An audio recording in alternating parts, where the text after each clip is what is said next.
Recent media events have drawn a great deal of attention to traditional Catholics, most specifically the recent excommunication of Archbishop Lefebvre. I'm Julius Smetona. Welcome to What Catholics Believe. Today, however, we'd like to focus not on the more controversial and polemical side of the issues involved in the traditional Catholic movement, but we'd like to just focus and see what does a traditional priest do, what do traditional Catholics believe, what are they like. With us today is the Reverend William Jenkins, pastor of St. Teresa of the Child Jesus Church in Cleveland, Ohio. Father Jenkins, welcome to our program. Thank you, James. Father Jenkins, what is the nature of your religious vocation? What do you do? Well, on a day-to-day basis, of course, I offer the traditional Mass. I have my traditional breviary to pray. And beyond that, of course, perform the daily meditation and the spiritual reading and so on. But I have apostolic work to do beside that. My personal assignment is to school. I'm the principal of a school in Cincinnati. It's a traditional Catholic school. We still do things the old way. What is the name of your school? St. Gertrude Academy. How many students do you have? We have 140 students, and they're from all over the country. We have some boarding facilities there. Although the school is already become too small for us and we have to expand. We have to look for a way to expand. I also take care of a parish here in Cleveland, St. Teresa of the Child Jesus, another smaller parish outside of Columbus, Ohio, and a third parish in Louisville, Kentucky. Now, when people hear this, they say, in charge of a school in Cincinnati and 3 parishes, one in Cleveland, one in Columbus, and one in Louisville, Kentucky. How is this possible? Well, it has to be possible because it's necessary. I work with an association of traditional priests, most of whom are quite young, and we call ourselves the Society of St. Pius V. How many priests are in this association? There are 12 priests in this association right now. And now we are actually only a handful of traditional priests working in this country. There are many others, perhaps 200 to 250 traditional priests working individually or in loose associations among themselves. Yeah, the recent events, numerous people were quoted. The number I got was that there's roughly 25,000 people who follow the traditions, the traditional Catholic way in the United States. Would you agree with this rough estimate? It's very hard to put a number on it because there are those who attend the traditional Mass centers, attend the traditional Mass and teach their children the traditional faith and so on. But there are many, many others who still have the traditional faith, but who cannot come because of distance to, let's say, a traditional Mass center 300 or 400 miles away from them, or they're afraid to come because their local priest or bishop has frightened them away from the traditional Mass. But they still do believe. They still have the Catholic faith. Now, because even 200 or 250 traditional priests in a country is small, it's a small number compared to what we've been used to before Vatican II, these priests find everywhere pockets, smaller or larger, of traditional Catholics around the country. And so one priest will find it necessary to offer Mass in a locale where he lives and then travel 100, 200, sometimes 500 miles to get to another traditional Catholic group and offer Mass for them. Some priests will travel to 3 or 4 different locations every Sunday offering the traditional Mass. I travel, as I say, to Cleveland and Columbus and Louisville to offer the traditional Mass and then return Sunday night to my school in Cincinnati and in there for the week. And then come Friday or Saturday again, I start traveling again. What would someone find, let's talk about your school a little bit. If someone went to your school, what difference would he see between your school and a typical parochial school, or for that matter, a public school? Well, I think one of the first things visitors notice in our school is the omnipresence of religious symbols. In the hallways, the crucifixes, the large statue of the Blessed Virgin Mary, 7-foot statue of Our Lady right inside the front door. Notice the portraits of St. Pius X, Pope Pius XI, Pope Pius XII. They notice scenes of St. Peter's Basilica in our hallway of the school. They notice the very, very large painting of the Sacred Heart in our Sacred Heart Hall, which is the lunchroom and also the place where we have assemblies.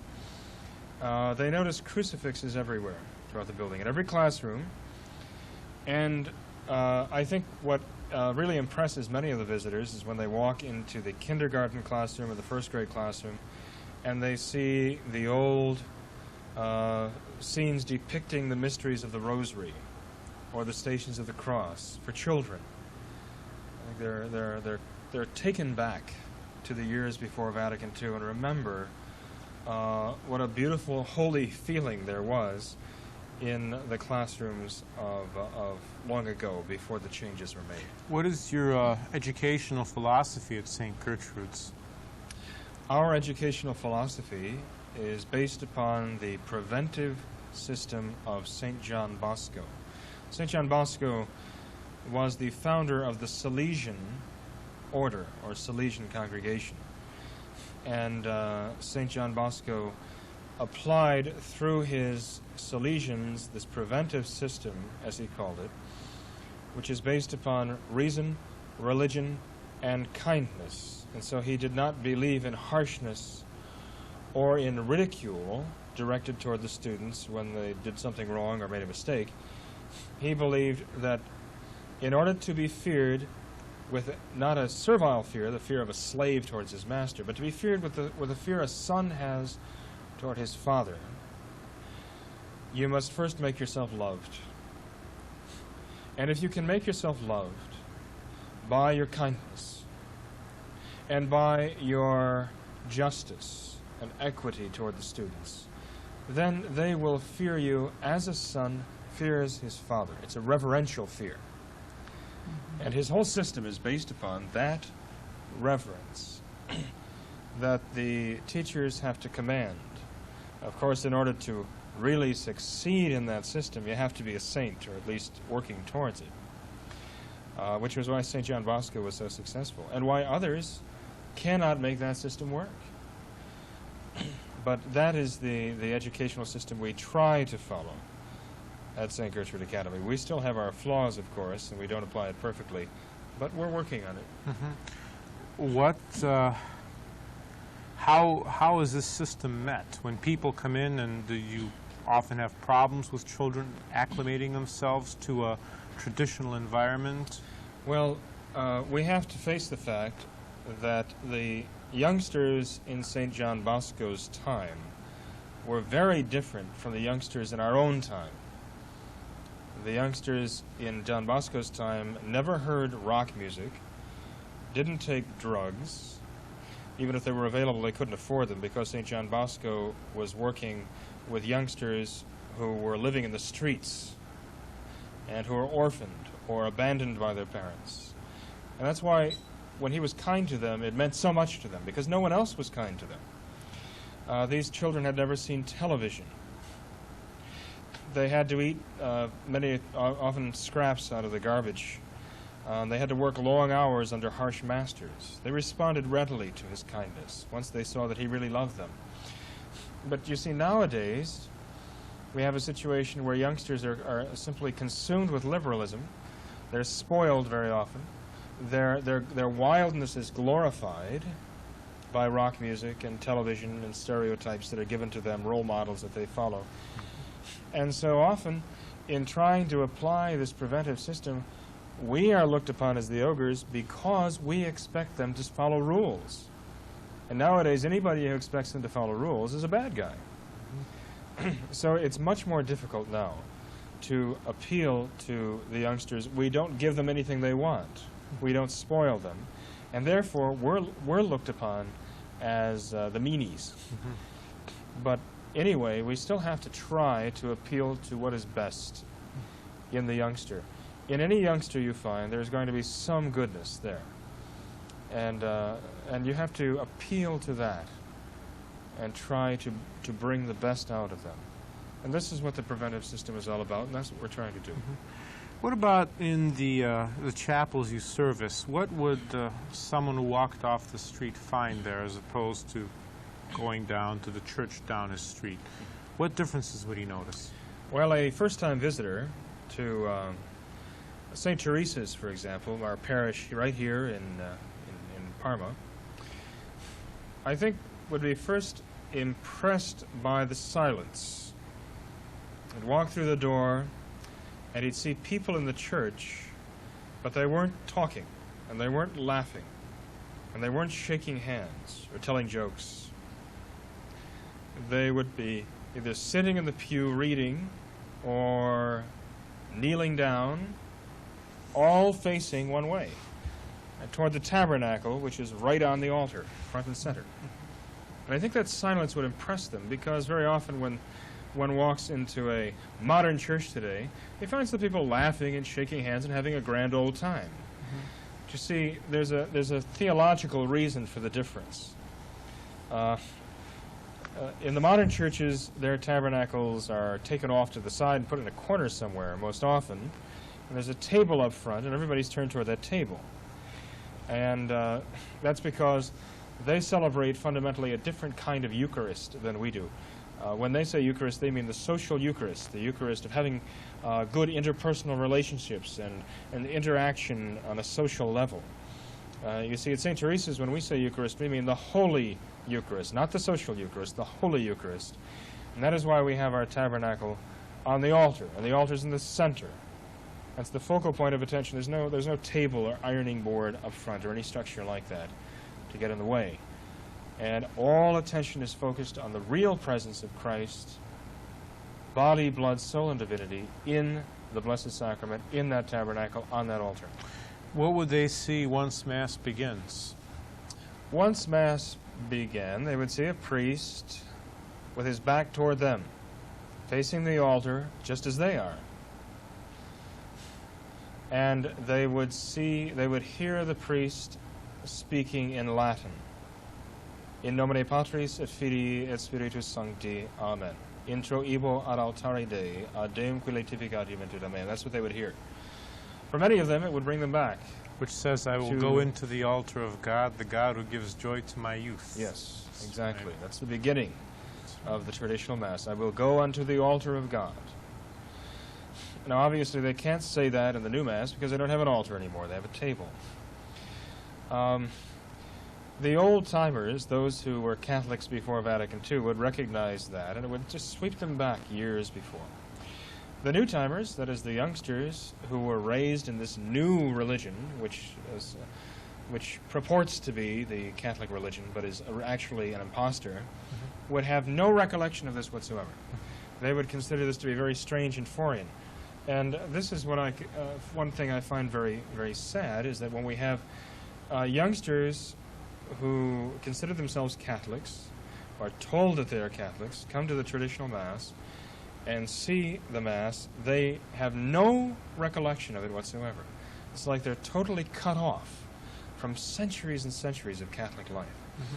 The choir sings the Panis Angelicus, beautiful hymn, the bread, the angelic bread of heaven, meaning the Holy Eucharist.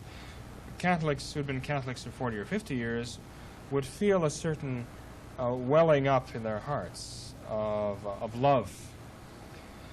But the youngsters who come in for the first time would not recognize that hymn at all. It wouldn't mean anything to them at all.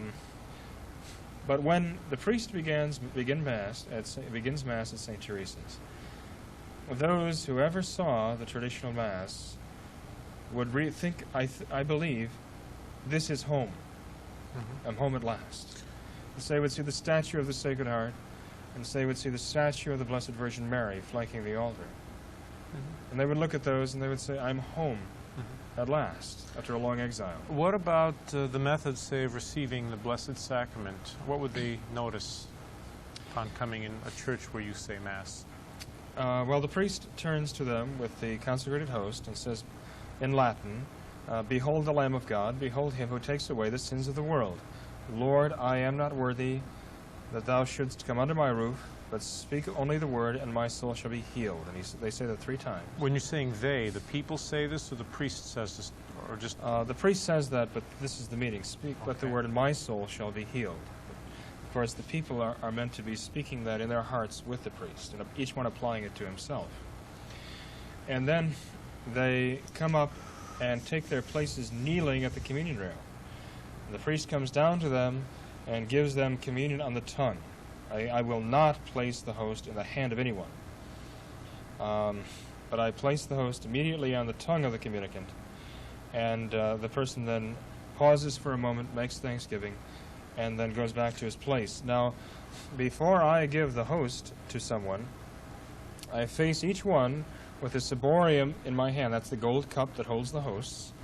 And I take a host for that person, and I make the sign of the cross in front of them, which is just like that person's own benediction. Remember the old benediction ceremony where the priest would take the monstrance and make the sign of the cross over everybody with the host? Well, that's what the priest does in the traditional Mass. He takes the host in his fingers and he makes the sign of the cross over each person.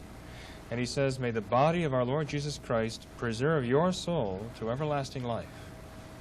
And then he gives them the host. And he goes down the line and gives each one the host with his own personal blessing with the host. And he comes back and he just goes down the communion rail as many times as there are communicants. No lay distributors of communion? No lay distributors of any kind. No, the priest distributes every host that is given as Holy Communion. Why must they kneel? Why can't they stand or receive it in the hand? It's a simple form of reverence. A simple form of reverence. It's customary in the Latin Rite to place oneself on his knees, just as one used to in the old days before a great leader or a great powerful figure. We are saying that this is our king.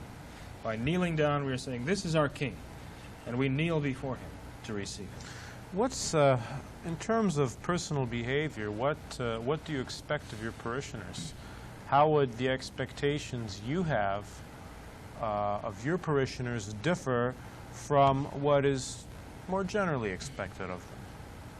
Well, obviously in church we expect them to show reverence and respect toward the Blessed Sacrament.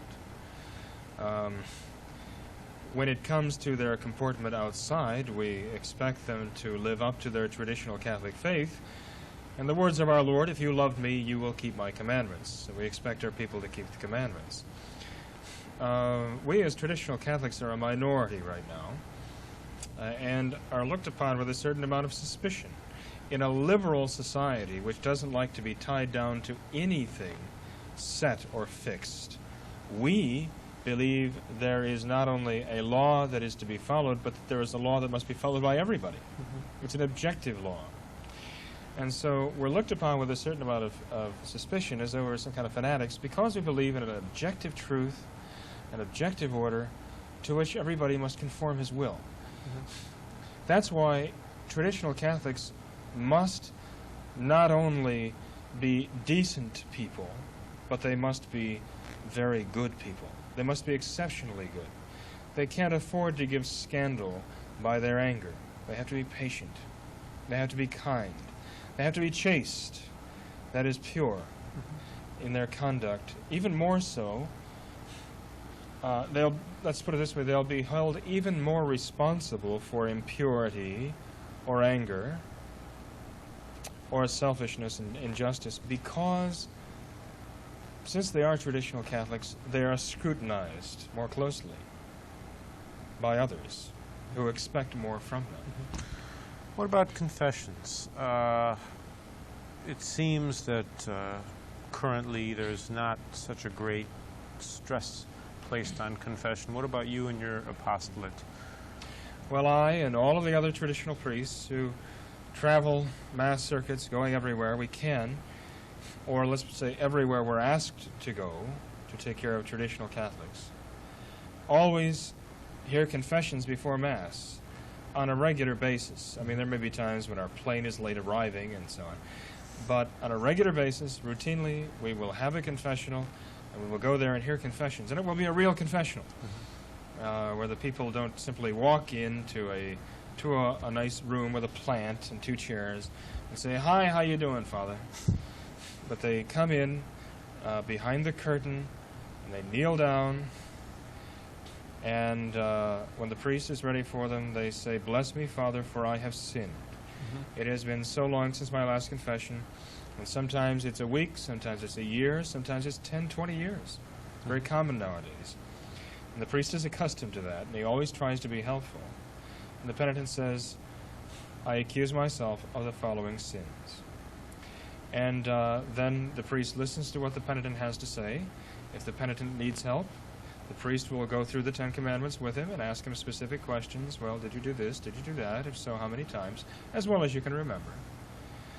And when it's done, the priest will say, well, give thanks to God for his mercy, make a firm purpose of amendment, to try to change the things that need to be changed to avoid committing these sins in the future, and ask the Blessed Virgin Mary to help you and give you the strength necessary to stand firm against these temptations. And then for your penance, could be the standard 3 Our Fathers, 3 Hail Marys, or whatever. And the priest then gives absolution while the penitent is making the act of contrition. That's the way confession used to be.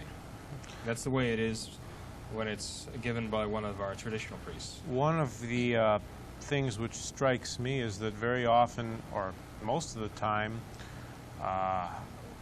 when one sees a funeral mass, there are white vestments, and I believe it is now called the Mass of the Resurrection. That's right. What would a funeral mass be like in somewhere where you serve Mass? Well, like so many of these changes in the modern church, that white Mass was introduced as in a kind of experiment. But the experiment becomes standard, and everything else becomes sort of the abnormal. At St. Teresa's, we follow the old Requiem Mass, where the black pall covers the casket. And the priest does not give a eulogy, speaking of the greatness of the person who died, but rather of his soul and his faith, and how everyone should now continue to love him and do for him what a friend would do, and that is pray for his soul in case he be suffering in purgatory, and to remember him and always include him in your prayers. It talks about the meaning of death, the triumph of Christ. In my sermons at the funeral masses, I always bring in the fact that here at our Requiem Mass, we don't have flowers on the altar, we have the black vestments, and it's very somber. And I try to bring in the idea of the prodigal son, how the prodigal son returned to God, or returned to his father, in the rags of his sorrow and his humility. And the father was so moved by this sight of his son, returning in humility and in grief, that the father ran to meet him, threw his arms around him, wept for joy, and all was forgiven. And that's the way I think we return to God in death, and that's why the Church has us offer the funeral masses as we do, because we recognize that what we are asking God in the Requiem Mass is himself. We're asking him to give the soul of the deceased, himself, God, to take the soul and unite it to God forever. And we realize we're not worthy of that, but that by the sufferings of Christ on the cross, we dare to ask for it. We come in humility, protesting our unworthiness, but we are overwhelmed with the confidence in our Lord. That's the traditional Requiem Mass. Father, we spoke about death. There's also another major event in lives of people is marriage. How would a marriage ceremony be different at your church? And how would the couple who is preparing for marriage, how would you prepare them? What would you tell them? Well, traditionally, the married couple would receive 6 instructions of about 45 minutes each. Nowadays, because of distance, that's not always possible. Sometimes the priest gives 1 instruction for 3 hours. But regardless, the couple would be prepared for marriage, and it would be the traditional Catholic understanding of marriage, with the husband being the head of the family, but also a man who must rule the family by love, who must sacrifice himself for the family, who must be worthy of the love of his wife by his own goodness and his own faith and strength of character. and the traditional Catholic idea of the woman being really the heart of the home, and the children being cultivated in a reverential fear of their parents and based on love. They would be taught all of that in the course of their instruction. And then when the traditional ceremony actually took place, they would come before the aisle, before the altar, and they would exchange vows. And they would not write their own ceremonies, as is often does. The ceremony's right there in the ritual, as it has been for hundreds of years, and the priest and they conform themselves to it. And the priest asks them if they are willing to, if they are offering to each other, and then asks them to join their right hands and pronounce their acceptance of each other. And at that moment, they become married with that exchange of vows. And then the blessing of the rings, the exchange of the rings, then the Mass begins. And the nuptial Mass is actually a thanksgiving and a consecration of the marriage that just took place, with the two people kneeling directly before the altar. What is, getting back to an earlier question, what is the state of this traditional movement? This is probably the last question we have time for. You mentioned there's about 25,000. How loose is the association of these priests? Do you have any other priests outside of your 12 that you work with, for instance? There are a number of other priests with whom we work. You see, we want to avoid giving the impression that we're setting up a new church. We're just priests doing what priests were always told to do by the church. That's all. And we have formed an association for the sake of aiding each other in doing this. For example, our group of 12 priests or so serves some 50 Mass centers across the country, from California to New York and down into Florida. That's a tall order. That's why we're working together so closely. We have a central schedule that we follow, but there are many, many other priests, traditional priests around the country, working to maintain the traditional faith for the sake of those Catholics who still have the traditional faith. Father Jenkins, it's been our pleasure to have you with us.